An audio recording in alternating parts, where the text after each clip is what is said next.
오늘 읽은 본문의 말씀은 우리가 잘 알고 있는 본문의 말씀을 읽었어요. 선한 사마리아인의 비유다, 이렇게 알려져 있죠. 근데 오늘 저는 이 본문의 말씀을 또 영적인 의미에서 한번 해석을 해보았습니다. 이 시대에 강도 만난 사람은 과연 누구일까? 강도 만난 사람을 이제 오늘 본문의 말씀을 통해서 강도 만난 사람을 도와주는 이웃이 나오지 않습니까? 사마리아 사람이 등장이 되는데, 그 시대에 강도를 만나서 죽어가는 그 사람을 사마리아 사람이 도와줍니다. 제사장이나 레위 사람은 외면해 버렸어요. 그런데 사마리아 사람이 그 강도 만난 사람을 도와주었단 말이에요. 오늘 이 시대에 그렇다면 이 강도 만난 사람은 누구일까? 저는 이 사람이 오늘 이 시대에 예수님을 모르고 죽어가는 영혼이라고 저는 생각하고 있습니다. 그런 말씀을, 그런 의미에서 제가 오늘 설교를 여러분들과 함께 나누려고 합니다. 영적으로 죽어가는 영혼들이 우리 주변에 너무나도 많은 시대에 우리가 살고 있습니다. 우리는 그 영적으로 죽어가는 영혼들을 살리는 전도의 사명을 우리가 감당해야 될 줄로 믿습니다. 오늘 본문에 보면은 강도를 만나서 죽어가는 사람 곁으로 세 사람이 지나갑니다. 첫째는 제사장입니다. 제사장은 오늘날의 목회자를 말하죠. 이는 영적으로 죽어가는 영혼을 외면하는 목회자를 말합니다. 저는 이러한 목회자가 되지 않도록 죽어가는 영혼들을 살리는 일을 위해서 열심히 전도하는 목회자가 되기를 소망합니다. 둘째는 레위인입니다. 레위인이 지나갑니다. 레위인은 오늘날로 말하면 열심히는 직분자를 말합니다. 이는 영적으로 죽어가는 그러한 사람들을 외면하는 오늘날의 직분자들을 말하는 것이죠. 저는 우리 교회에 이런 직분자들이 없기를 주의 이름으로 축원합니다. 셋째는 사마리아 사람이 그 길을 지나갑니다. 사마리아 사람은 오늘날로 말하면 초신자라고 그렇게 적용을 해보았습니다. 교회를 잘 모르고 그런 교회 나온 지 얼마 안 된 초신자, 그런데 뜻밖에도 이 초신자가 강도 많은 사람의 이웃이 되어줍니다. 그를 돌보아주고 그를 치료해주는 일을 해요. 다시 말하면 초신자임에도 불구하고 영혼을 구원하는 전도자의 사명을 감당하더라는 것입니다. 저는 우리 교회를 섬기는 모든 성도들이 사마리아 사람처럼 영혼을 살리는 열심히 있는 전도자가 되기를 주님의 이름으로 축원합니다. 이 시간에는 사마리아 사람이 강도 만난 사람에게 진정한 이웃이 되어줄 수 있었던 이유를 세 가지 여러분들과 나누려고 합니다. 사마리아 사람이 강도 만난 사람의 이웃이 되어주었다라고 하는 것, 진정한 이웃은 사실은 전도자가 되는 것입니다. 이 시대에 강도 만난 사람이 영원히 죽어가는 예수님을 모르는 사람이라고 할 때 그에게 진정한 이웃이 되어진다라고 하는 것은 그에게 복음을 전하는 그런 전도자가 되는 것입니다. 어떻게 그 사마리아 사람이 진정한 이웃이 될 수 있었는가? 첫째는 그에게 불쌍히 여기는 마음이 있었습니다. 저를 한번 따라서 하실까요? 불쌍히 여기는 마음. 이것은 사마리아 사람이 강도 만난 사람에게 진정한 이웃이 될 수 있었던 이유이기도 하고 사마리아 사람이 전도자가 될 수 있었던 이유이기도 합니다. 불쌍히 여기는 마음입니다. 여러분, 사마리아 사람과 제사장과 레위인의 다른 점이 바로 이 마음이에요. 어떤 마음을 품느냐가 매우 중요한데 사마리아 사람의 마음 속에는 불쌍히 여기는 마음을 품고 있었어요. 오늘 본문 33절에 보면 이렇게 말씀합니다. 어떤 사마리아 사람은 여행하는 중에 거기 이르러 그를 보고 불쌍히 여겨. 아멘. 그 강도 만난 사람을 보면서 불쌍히 여기는 마음을 품었어요. 제사장과 레위 사람은 어떻습니까? 오늘 본문을 읽어보면요, 그를 보고 피해서 지나갔다 이렇게 말씀하고 있어요. 강도 만나서 시름시름 죽어가고 있는 그 강도 만난 사람을 분명히 보았어요. 그런데 그를 피해서 도망가 버렸습니다. 행여나 내가 피해를 보지 않을까, 혹은 제사장이기 때문에 정결 의식 때문에 그 피를 강도 많은 사람의 그 몸에 손을 대면 안 된다라는 이러한 어떤 그런 적용을 하는 분들도 있어요. 아무튼 간에 죽어가는 사람을 보고 외면해 버려요. 그걸 보면은 아마도 이 제사장과 레위 사람의 그 마음 속에는 그 죽어가는 그 강도 많은 사람을 보면서 그 불쌍히 여기는 마음이 없었던 것 같아요. 반면에 사마리아 사람의 마음속에는 바로 이 마음, 그를 보고 불쌍히 여기는 그 마음이 있었던 것입니다. 이 마음 때문에 그 죽어가는 강도 많은 사람을 외면하지 못했던 것입니다. 그러므로 우리가 이 시대에 죽어가는 영혼, 강도 많은 그 사람을 살리기 위해서는 우리에게도 이 마음, 불쌍히 여기는 마음이 필요할 줄로 믿습니다. 예수님의 마음에는 늘 이 마음을 품고 계셨어요. 가난한 사람, 불쌍한 사람, 소외된 사람들을 예수님 볼 때마다 늘 예수님의 마음속에 이 마음, 불쌍히 여기는 마음을 품으셨어요. 어느 날 예수님께서 각종 병든 자들을 치료하는 그런 일을 행하실 때 그 현장에 한 나병 환자가 예수님을 찾아왔어요. 그리고 예수님에게 이렇게 말합니다. 주께서 원하시면 나를 깨끗게 하실 수 있나이다. 나의 나병을, 나의 문둥병을 좀 고쳐주세요. 그렇게 예수님에게 부탁을 한 거예요. 당시 나병이라고 하면 불치병이었고, 나병이라고 하면은 다른 일반적인 사람들과 함께 살 수 없도록 이렇게 격리되어 살았던 그런 사람들이에요. 그러니 얼마나 외롭고 쓸쓸하고 얼마나 고통스러웠겠습니까? 그가 예수님을 찾아와서 예수님에게 자기의 병을 고쳐달라고 그렇게 부탁할 때 예수님께서 그에게 이렇게 말씀하십니다. 마가복음 1장 41절에 보니까 예수께서 불쌍히 여기사 손을 내밀어 그에게 대시며 이르시되 내가 원하노니 깨끗함을 받으라 하시니 아멘. 그 나병 환자가 예수님을 찾아와서 나를 좀 고쳐달라고 그렇게 부탁을 할 때 예수님은 그 나병 환자를 보면서 마음속에 불쌍히 여기는 마음을 품었어요. 그리고 예수님께서 그에게 손을 대셨어요. 그를 터치하시면서 그를 치료하십니다. 내가 원하노니 깨끗함을 받으라. 그 순간에 그의 그 질병, 나병이 깨끗함을 얻게 된 줄로 믿습니다. 여러분, 예수님께서 그 나병 환자를 치료하신 이유는 예수님의 마음속에 그를 보면서 품었던 불쌍히 여기는 마음, 이 마음이 있었기 때문에 그를 치료하게 된 줄로 믿습니다. 예수님께서 어느 날 제자들과 나인성으로 들어가실 때에 사람들이 관을 메고 성 밖으로 나오고 있었어요. 그 관 뒤에는 한 여인이 그 관을 따라가고 있었어요. 알고 보니 그 관은 그 나인성 과부의 젊은 아들이 죽은 거였어요. 여러분, 과부에게 있어서 그 아들이라고 하는 그 존재가 얼마나 중요한 존재예요. 남편은 이미 죽어서 없고 아들 하나만 있는데 그 외아들인데 그 아들이 죽었어요. 그 아들만 바라보고 그 아들만을 정말 소망을 두고 살았는데 어느 날 그 아들이 병들어 죽은 겁니다. 젊은 청년인데. 그러니 그 엄마의 마음이 어떠하겠어요?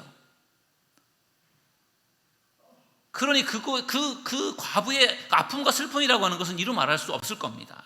그러니 그 아들의 장례를 치르면서 그 아들의 관을 따라가는 그 엄마, 그 과부의 그 흐느낌과 그 아픔, 슬픔이 얼마나 대단했겠어요. 그것을 예수님께서 보셨어요. 누가복음 7장 13절에 보면 이렇게 말씀합니다. 주께서 과부를 보시고 불쌍히 여기사 울지 말라 하시고 아멘. 여러분, 이 과부가 예수님에게 와서 예수님, 내 아들이 죽었으니 내 아들을 살려내세요. 내 아들 좀 살려주세요. 이렇게 말한 게 아니에요. 그는 예수님이 어떤 분인지 잘 몰랐을 수도 있어요. 근데 예수님이 그 순간을 보면서 외면을 못 하신 거예요. 예수님이 그 순간을 보면서 과부의 그 젊은 하나밖에 없는 아들이 죽었다라고 하는 그 상황을 예수님께 생각하실 때 그 과부가 너무 불쌍했던 거예요. 어떻게 살까? 어떻게 할까? 그 생각을 가지고 예수님께서 불쌍히 여기는 마음을 품은 거예요. 그리고 울지 말라고 하십니다. 그리고 그 관을 세워요. 멈추라고 하고 예수님께서 그 관에 손을 대고 예수님께서 기도를 하십니다. 그 순간 무슨 일이 벌어졌습니까? 그 관에 죽어있던 그 과부의 젊은 아들이 살아나게 된 줄로 믿습니다. 놀라운 기적이 일어난 거죠. 예수님은 죽은 자도 살리시는 능력이 있음을 여러분 믿으시길 주의 이름으로 축원합니다. 그 젊은 아들이 죽은 과부가 예수님에게 내 아들 살려주세요 그렇게 부탁한 게 아니라 예수님의 마음속에 그 상황을 보면서 불쌍히 여기는 마음을 품은 거예요. 그 불쌍히 여기는 마음으로 죽은 자를 살려낸 것 아니겠습니까? 그러니 이 마음, 예수님의 이 불쌍히 여기는 마음이 얼마나 중요한 것입니까? 우리가 이 마음을 품을 때 정말 천하보다 귀한 한 영혼을 주님께로 분명히 인도할 수 있게 될 줄로 믿습니다. 저는 어제 우리 교회 이민순 권사님을 신방했어요. 며칠 전에 권사님의 따님이 저에게 전화를 하셨어요. 어머니께서 몸이 많이 안 좋으십니다. 목사님을 보고 싶어 하세요. 어머니가 의식이 왔다 갔다 하시는데 어머니가 의식이 있을 때 목사님 오셔서 목사님 좀 어머님하고 좀 이렇게 좀 만나주세요. 기도도 해주시고 그 부탁을 하셨어요. 그래서 제가 이민순 권사님을 어제 아내와 같이 가서 요양병원에서 권사님을 만나고 왔어요. 권사님은 안타깝게도 말씀을 못 하셨어요. 눈을 동그랗게 뜨고 작은 눈으로 저희를 이렇게 바라보시면서 제가 하는 말씀을 들으시고 알아들으시면서 고개를 끄덕거리셨는데 말씀은 잘 하지를 못했습니다. 나중에 겨우 정말 힘들게 한 말씀을 하셨는데 고맙습니다. 그 말씀을 하시더라고요. 어느덧 이민순 권사님이 연세가 90세가 되셨어요. 이전보다 더 늙으셨고 더 약해 보이십니다. 정말 우리 교회를 함께 세우며 그동안에 17년 동안 열심히 교회를 위해서 기도하시고 섬기셨던 여러 권사님들 중에 한 분이신데 이민순 권사님께서 몸이 약해져서 그렇게 요양병원에 누워 계신 그 모습을 보면서 제 마음속에 정말 불쌍히 여기는 마음이 간절히 들더라고요. 권사님이 다시 회복하시고 일어서셔서 교회를 나오시면 좋겠는데 그럴 수 없는 상황들, 너무 불쌍한 마음이 들어요. 그래서 제가 그 마음으로 권사님의 손을 잡고 기도를 했어요. 하나님, 권사님 힘을 주세요. 하나님 끝까지 바라보게 하시고 믿음 잃지 않게 하시고 하루하루 은혜 가운데 살게 해달라고 권사님을 위해서 간절히 기도하고 그렇게 기도를 마쳤습니다. 오늘 제가 말씀을 준비하는데 그런 생각이 들었어요. 이 마음, 정말 내가 권사님의 손을 잡고 권사님을 위해서 안타까운 마음으로 기도했던 이 간절한 마음, 이 마음이 정말 필요한 것이다. 우리가 영혼을 살리고 영혼을 구원하는 일을 위해서 이 마음이 필요하다, 그런 생각이 들었습니다. 여러분의 가족들 중에 아직도 예수님을 믿지 않는 분들이 계시지 않습니까? 전에는 예수님을 믿었는데 지금은 믿지 않는 사람들, 전에는 교회를 다녔는데 지금은 교회를 다니지 않는 분들이 계시잖아요. 그분들 가족들을 전도하는 것이 참 어렵습니다. 믿지 않는 배우자를 전도하는 게 너무 어려워요. 교회를 다니다가 또 중간에 쉬고 있는 분을 전도하는 것도 정말 어려워요. 자녀들을 전도하는 것도 어렵고 부모님을 전도하는 것도 어렵고 그렇습니다. 그런데 어렵다고 해서 포기하지 마십시오. 여러분들의 마음속에 이 마음을 품어보세요. 정말 불쌍히 여기는 마음, 그 영혼을 불쌍히 여기는 마음, 내가 이 영혼을 구원하지 않으면 정말 구원받을 수 없고 지옥에 갈 수밖에 없다라는 그 마음으로 그 영혼을 바라보십시오. 그러면 여러분들의 마음속에 그 영혼을 어떻게든지 살리고 싶은 그 마음을 분명히 품게 될 줄로 믿습니다. 그 마음이 불쌍히 여기는 마음이에요. 그 영혼을 불쌍히 여기는 마음으로 그 영혼을 주님께로 인도할 수 있는 저와 여러분 모두가 되기를 주님의 이름으로 축원합니다. 사마리아 사람이 강도 만난 사람을 보면서 품었던 마음이 바로 이 마음이에요. 불쌍히 여기는 마음입니다. 두 번째, 지속적인 관심과 사랑입니다. 저를 따라하겠습니다. 지속적인 관심과 사랑. 여러분, 제사장과 레위인 그리고 사마리아 사람의 다른 점이 무엇입니까? 관심과 사랑이에요. 여러분, 제사장이고 그리고 레위인이라면은 정말 종교인이고 성직자고 그다음에 열심히 있는 신앙인이란 말이에요. 그렇다면은 그 사람들이면, 그 정도의 사람이라면 강도 만난 사람을 오히려 더 돌봐주고 오히려 더 그에게 사랑을 베풀어야 될 그런 사람들입니다. 그런데 실제로 오늘 본문에 보면은 제사장과 레위 사람은 그렇게 하지 않아요. 외면해 버립니다. 어떻게 보면 그들에게 무관심해요. 나랑은 상관없는 사람들이다. 나는 내가 해야 될 일을 해야 된다. 그런 생각 때문에 그 강도 만나 죽어가는 사람을 외면하고 그에게 무관심한 태도를 보이는 것입니다. 여러분, 무관심이 참 무서운 거예요. 1986년에 노벨 평화상을 받은 엘리 위즐이라고 하는 사람이 남긴 유명한 말이 있어요. 한번 들어보십시오.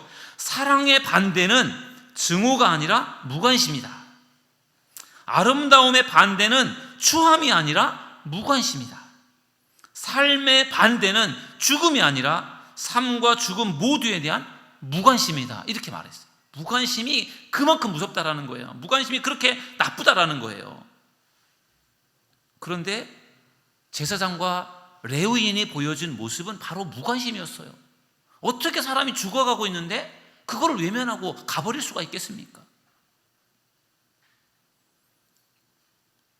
지금도 영혼 구원에 무관심한 목회자, 성도들이 있습니다. 영혼에 대한 그런 관심이 없는 그러한 영적 상황으로는 절대로 영혼을 구원할 수가 없는 것입니다. 그러므로 사랑하는 여러분, 영혼에 대한 관심과 사랑을 늘 품을 수 있는 저와 여러분 모두가 되기를 주님의 이름으로 축원합니다. 성경 말씀을 보면은 사마리아 사람이 여행 중에 강도 만난 사람을 보게 되었다라고 말하고 있어요. 누가복음 10장 34절에 보면 이렇게 말씀하고 있습니다. 가까이 가서 기름과 포도주를 그 상처에 붓고 싸매고 자기 짐승에 태워 주막으로 데리고 가서 돌보아 주니라. 아멘. 여러분이 사마리아 사람이 행동을 보십시오. 강도 만난 사람을 보고요, 응급 조치를 취하고 그것으로 끝난 게 아니에요. 기름과 포도주를 부어서 응급 처치를 한 다음에 그를 자기의 짐승에 태워서 그를 주막으로 데려갑니다. 그리고 거기서 또 돌보아 주는 거예요. 여러분, 세상에 이러는 사람이 어디 있겠어요? 정말 죽어가는 사람을 살려주기만 해도 그것이 정말 큰 일을 한 것인데 돌봐주고 있습니다. 지속적으로. 이러한 이 사마리아 사람의 수고와 노력으로 결국은 강도 많은 사람을 살려낸 줄로 믿습니다. 우리가 영혼을 살리기 위해서도 마찬가지로 한 번, 두 번 관심을 기울인다고 되는 것이 아니라 지속적인 관심과 사랑을 베풀어야 할 줄로 믿습니다. 예수님도 영혼을 구원하는 일을 하실 때 지속적인 관심과 사랑을 베풀어 주셨어요. 어느 날 예수님께서 사마리아 지역의 수가성이라고 하는 곳을 지나가다가 우물가에 물을 마시러 가시게 됩니다. 그리고 그곳에서 한 사마리아 여인을 만나게 돼요. 오늘 본문에도 사마리아 사람이 나오지만 사마리아 사람들은 유대인들에게 굉장히 천시당했던 사람이에요. 다른 이방 사람들과 피가 섞였다고 해서 사마리아 사람들을 유대인으로 보지 않고 마치 이방 사람들처럼 취급했습니다. 개, 돼지처럼 취급을 했어요. 그런 취급을 받으면서 사마리아 사람들이 살았어요. 그런 사마리아 사람이 살고 있는 그 사마리아 수가라고 하는 성에 우물가에 예수님이 가셔서 거기에서 한 사마리아 여인을 만나는데 예수님께서 그 사마리아 여인에게 말을 걸어요. 예수님이 그 사마리아 사람에게 관심을 갖습니다. 다른 관심이 아니에요. 그를 구원하고자 하는 그 관심을 갖는 거예요. 그에게 물을 좀 달라고 말을 붙이니까 그 사마리아 여인이 깜짝 놀랍니다. 왜냐하면 유대 사람들이 자기들에게 말을 걸어오는 경우가 없거든요. 그렇게 예수님께서 관심을 베풀고 사랑을 베풀면서 자연스럽게 그 사마리아 여인과 대화를 나누게 됩니다. 그러면서 예수님께서 그 여인의 과거를 다 이야기해요. 너에게 남편이 5이 있었고 지금 살고 있는 사람도 너에게 남편이 아니다 하면서 그의 과거를 이야기할 때 그 사마리아 여인이 깜짝 놀라는 겁니다. 그리고 예수님이 보통 사람이 아니고 예수님이 그리스도라고 하는 것을 그가 알게 되는 것이고 예수님을 믿게 되는 것입니다. 이때 이 사마리아 여인이 예수님을 만나서 놀랍게 변화가 됩니다. 요한복음 4장 28절에서 30절에 보면은 이렇게 말씀합니다. 여자가 물동이를 버려두고 동네로 들어가서 사람들에게 이르되 내가 행한 모든 일을 내게 말한 사람을 와서 보라. 이는 그리스도가 아니냐 하니 그들이 동네에서 나와 예수께로 오더라. 아멘. 여러분, 사마리아 여인이 예수님을 만나서 예수님을 통해 은혜를 경험했어요. 그리고 예수님을 믿게 되었어요. 그런데 이 사마리아 여인은요, 그것으로 끝난 것이 아니라 자기 동네로 가서 사람들에게 자기가 만난 예수님을 전한 겁니다. 그리고 사람들을 막 데리고 예수님께로 왔어요. 그래서 많은 사람들이 예수님을 믿게 된 것입니다. 여러분, 예수님께서 다른 유대인들은 관심도 없는 그 사마리아 보잘것없는 그 여인에게 관심을 기울이고 그에게 사랑을 베풀 때 그가 예수님을 믿고 구원받게 된 거예요. 그리고 그를 통해서 다른 사람들이 예수님을 믿게 된 것입니다. 예수님의 지속적인 관심과 사랑이 영혼을 구원한 줄로 믿습니다. 바로 우리도 이런 마음이 필요한 것입니다. 한두 번 관심을 기울이다가 안 된다고 포기하지 마시고 지속적으로 관심과 사랑을 베풀 때 천하보다 귀한 한 영혼을 주님께로 인도할 수 있게 될 줄로 믿습니다. 우리 교회는 매년 추수감사절에 사랑의 쌀을 모아서 그것을 이 지역에 있는 독거노인들에게 나누어주는 일을 하고 있어요.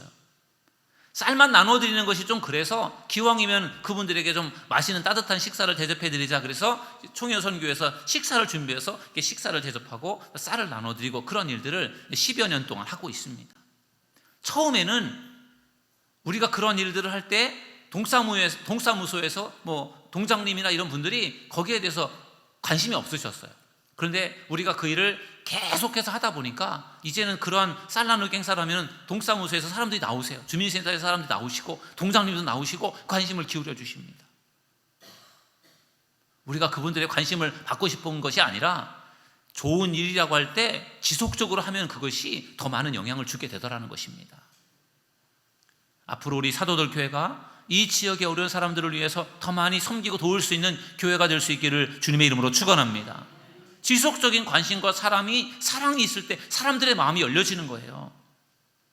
가서 예수님을 믿으라고 말하는 그것으로 사람들의 마음이 열리는 것이 아니라 우리가 그들에게 사랑을 베풀고 관심을 베풀 때 그들의 마음이 열려지는 것이고, 그 열려진 마음에 우리가 복음을 던질 때 그들이 주님께로 나오게 될 줄로 믿습니다.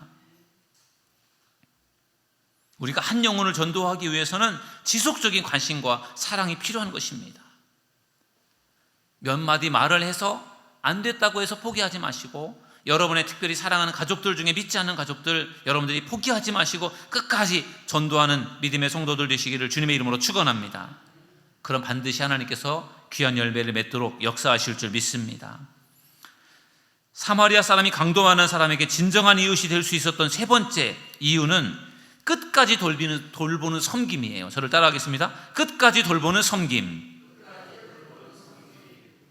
불쌍히 여기는 마음이 있었고, 지속적인 관심과 사랑을 베풀었고, 끝까지 돌보는 섬김을 통해서 결국은 진정한 이웃이 되어주는 것입니다. 누가복음 10장 35절에 보면 이렇게 말씀합니다. 그 이튿날 그가 주막 주인에게 데나리온 둘을 내어주며 이르되 이 사람을 돌보아 주라. 비용이 더 들면 내가 돌아올 때에 갚으리라 하였으니. 아멘. 여러분, 참 이 사마리아 사람 참 대단해요. 치료에 응급조치를 해주고 그를 자기의 짐승에 태워서 그리고 주막에 데리고 가고 일종의 여관 같은 데 데려가서 그를 더 돌보아 주다가 그 다음날 이제 자기가 갈 길이 있으니까 자기의 갈 길을 가면서 그 주막 주인에게 돈 숙박비를 지불한다라든지 이렇게 지불을 하고, 그리고 그 강도 많은 사람을 좀 돌봐달라고 부탁을 해요. 그리고 돈이 더 든다면, 비용이 더 들면 내가 돌아오는 길에 꼭 돈을 줄 테니까 이 사람 좀 맡아주세요. 이렇게 부탁을 하는 거예요. 아는 사람도 아니에요. 그리고 사마리아 사람도 아니에요. 유대 사람이에요. 자기들을 무시하는 유대 사람이에요. 그런데도 이 사마리아 사람이 그를 그렇게 돌보아주는 그 모습이 참 아름답지 않습니까? 끝까지 돌보는 섬김의 모습을 저는 그 사마리아 사람의 모습에서 발견하게 됐어요. 내가 그를 어느 정도 치료해줬으면 내가 할 바를 다 했다, 그렇게 생각할 수 있잖아요. 그런데 그가 정말 그 집을 떠나면서까지도 주인에게 그를 부탁하고 가는 모습을 보면, 그리고 내가 비용이 더 들면 그걸 내가 갚겠다라고 하는 그런 이야기들을 볼 때 정말 끝까지 책임을 지고 끝까지 돌보는 그 사마리아 사람의 모습이 얼마나 아름답고 도전적인지 모릅니다. 우리가 이런 마음으로 영혼을 돌보고 끝까지 우리가 돌볼 때 그 영혼을 분명히 구원할 수 있게 될 줄로 믿습니다. 예수님께서 12명의 제자를 선택하여 양육하셨습니다. 예수님은 3년 6개월 동안 제자들을 가르치셨잖아요. 그런데 예수님께서 십자가에 달려 돌아가시는 그 순간 그 12명의 제자들이 다 도망가 버렸어요. 정말 다른 사람들은 몰라도 정말 나는 절대로 예수님을 내가 배반하지 않겠다라고 정말 호언장담하던 베드로조차도 나는 예수님 모른다고 3번을 부인하고, 그리고 그는 예수님 배신하고 말하지 않습니까? 다 예수님을 떠나버렸어요. 얼마나 예수님이 실망스럽겠습니까? 그런데 예수님께서는요, 그런 제자들을 끝까지 포기하지 않고 돌보십니다. 이제 너희들 나를 떠났으니까, 배신했으니까 너희들과 나는 이제 끝났다, 그렇게 예수님께서 그렇게 하지 않으세요. 그렇게 연약하고 부족한 제자들인 것을 예수님께서 아시고 그들을 여전히 예수님께서 사랑하시고 그들을 돌보십니다. 부활한 예수님께서 제자들이 모인 곳에 찾아오셨습니다. 그리고 예수님께서 자신의 그 손에 그 못자국을 보여주시고 허리에 창자국을 보여주시면서 예수님께서 부활하신 그 모습을 그들에게 보여주셨지 않습니까?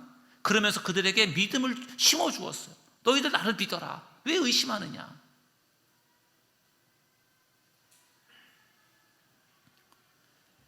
그 자리에 없어서 그 제자들의 이야기를 듣고 예수님께서 정말 부활하셨고 예수님께서 정말 다시 살아나셨다라고 하는 이야기를 들으면서도 내가 예수님의 그 못자국을 내가 만져보지 않고는 믿을 수 없다라고 말했던 의심 많은 도마도 예수님께서 도마가 있는 그 자리에 다시 오셔서 도마를 만나 주셨지 않습니까? 그리고 도마에게 이렇게 말씀하십니다. 믿음 없는 자가 되지 말고 믿는 자가 되라고 예수님께서 말씀해 주셨어요. 의심 많은 도마조차도 예수님께서 그를 붙들어 주면서 그에게 믿음을 심어 주신 줄로 믿습니다. 베드로는 예수님을 떠나서 갈릴리우스로 돌아가서 거기에서 다시 고기를 잡는 어부의 삶을 살고 있었어요. 그곳에 예수님께서 찾아가십니다. 그리고 예수님께서 그에게 다시 사명을 주십니다. 요한복음 21장 15절에 보면 이렇게 말씀하고 있어요. 그들이 조반 먹은 후에 예수께서 시몬 베드로에게 이르시되 요한의 아들 시몬아 네가 이 사람들보다 나를 더 사랑하느냐 하시니 이르되 주님 그러하나이다. 내가 주님을 사랑하는 줄 주님께서 아시나이다. 이르시되 내 어린 양을 먹이라 하시니 아멘. 여러분, 보통 사람 같으면 배신자 베드로를 용서하지 않을 거예요. 그런데 예수님은 베드로를 찾아갑니다. 그리고 베드로를 용서해요. 그리고 베드로에게 또 사명을 맡기십니다. 내 양을 먹여라.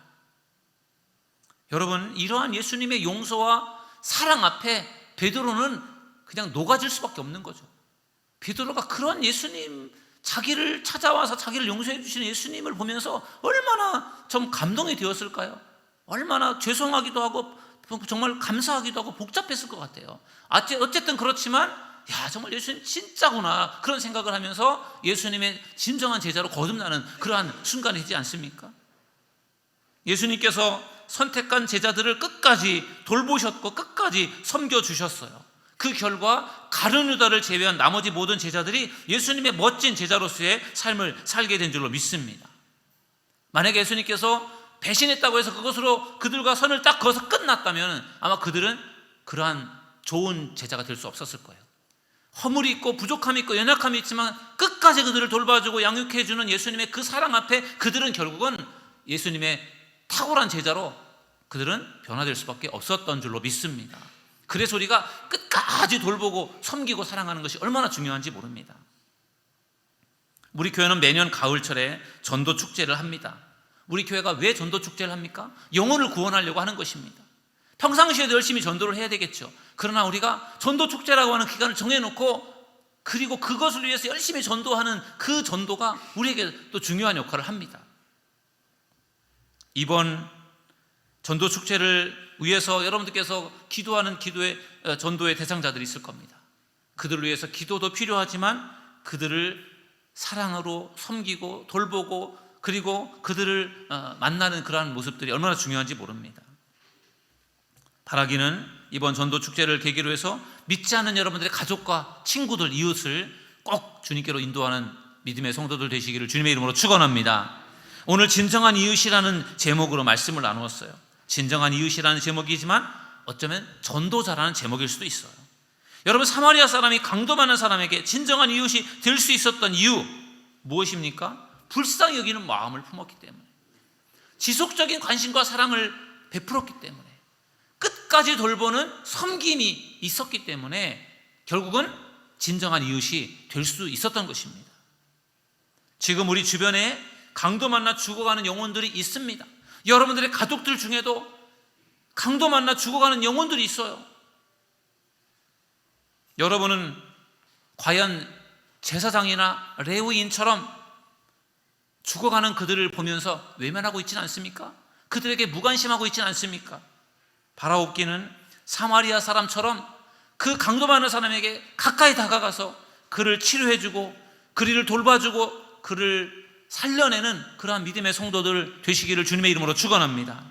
이번 전도 축제에 믿지 않는 여러분의 가족, 친구, 이웃들을 꼭 찾아가셔서 그들을 만나시고 그들을 주님께로 인도하셔서 천하보다 귀한 한 영혼 한 영혼을 주님께로 꼭 인도하는 우리 전도자로 다시 한번 세워지는 저와 여러분 모두가 되기를 주님의 이름으로 축원합니다.